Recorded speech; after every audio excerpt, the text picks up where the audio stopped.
With Digimon Story Time Stranger on the horizon, there's hype around Digimon games again. And boy, do I wish we had more Digimon games. Early PlayStation games all had unique gameplay elements and ideas that I personally think would sell well should they be remastered to some extent.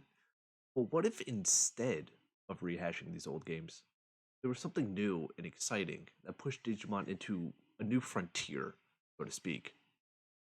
Well, to be fair, if I didn't have an idea, I wouldn't be making this video now, could I? Cue the intro.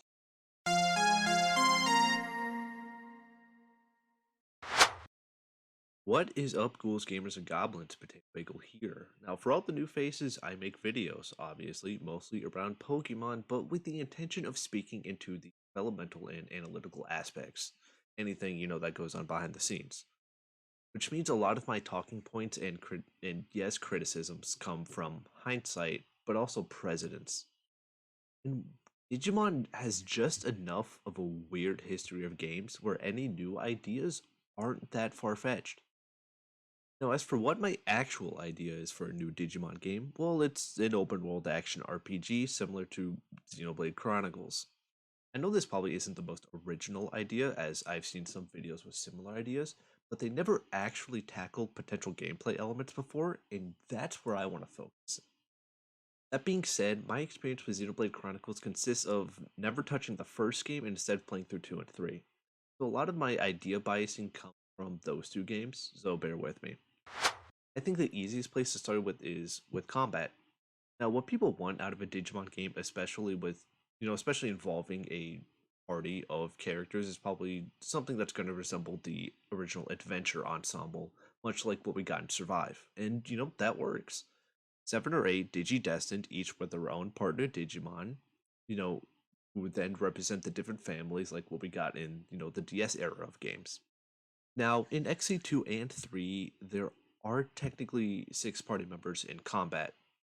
In 2, there are 3 active party members with an active blade each, creating 6 actors, while 3 has the main party plus a potential 7th guest member. On paper, it's clearly feasible to have all the Digidestined participate in fights, but by the time they reach the mega level, you probably won't be able to really see anything. So pulling from 2 a bit more, let's limit it to just 3 active members. This way, there's a lot to process, and the combat from a gameplay and engine standpoint can just feel like a natural step up from Next Order. Now that we have the scale of the battles, how would they play out? Well, the answer is simple. Exactly like a Xenoblade game. I know, crazy, but it just works too well. I mean, let's give ourselves a little field here to work out an example. The face buttons can be the Digimon skills, with going by a Switch controller layout, the A button being reserved for the signature move. There exist a lot of minor skills across the pre-existing games that one could pull from for those filler skills. Agumon could have, Razor Claws, Spitfire Blast, and, Triple Flame as its skills, with obviously Pepper Breath being the signature.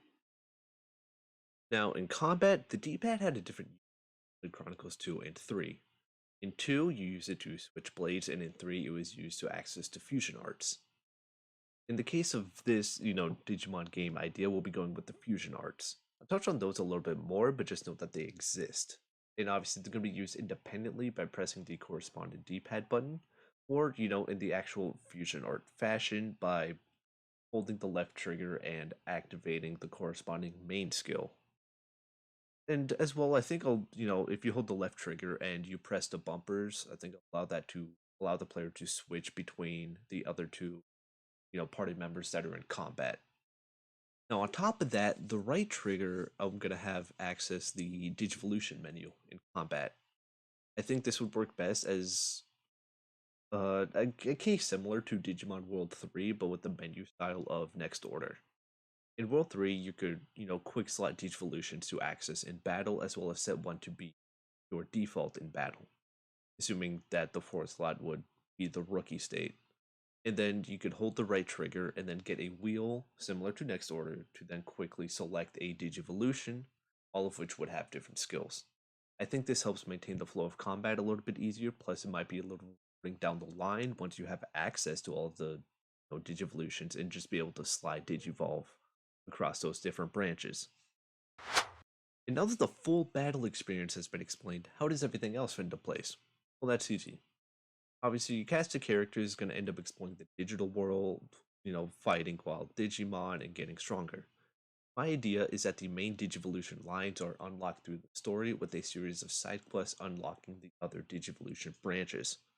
Having three branches makes sense, not necessarily for the attribute matchup, the virus data vaccine, but rather just because it's a nice number. What about the home base? Who's our call to action? Well, I mean, obviously, it's got to be Gigimon. Who else would it be? It's Gigimon. Gigimon's village will, always be your home base. And, maybe after a few select missions and recruiting the right Digimon, for an example, let's say it's Datamon. Once you recruit Datamon for the village, the party then has access to the scan data lab. Yeah, scan data, that scan data, the one that's in every other Digimon story game. And scan data can be used in two ways. For an example, let's just say you have the scan data for Guilmon, right?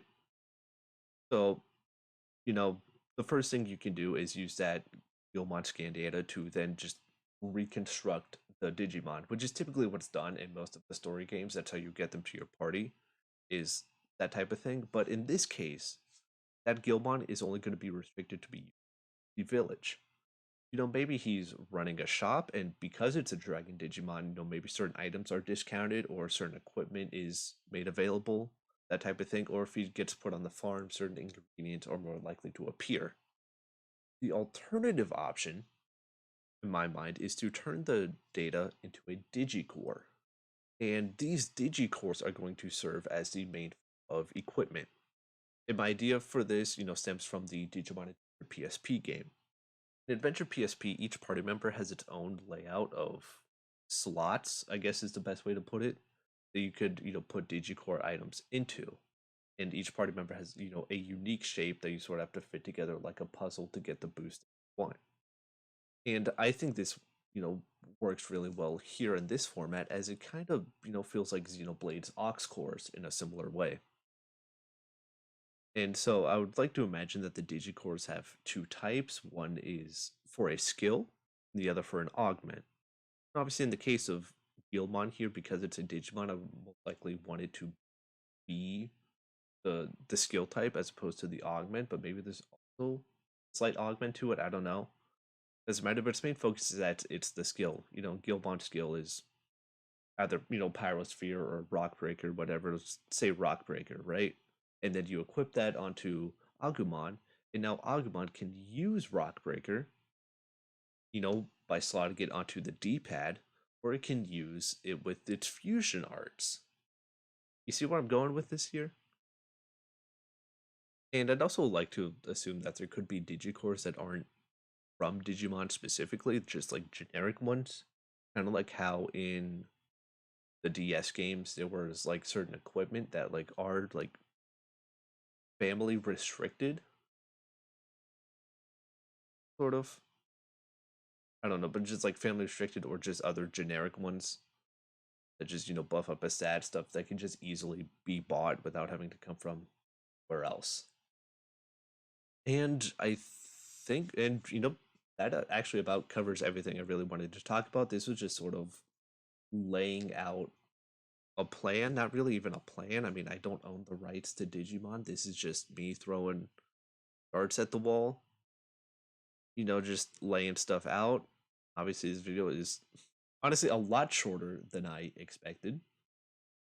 But maybe there is something I'm missing just from a gameplay element. I just think it'd be neat to have, a Digimon game of this capacity.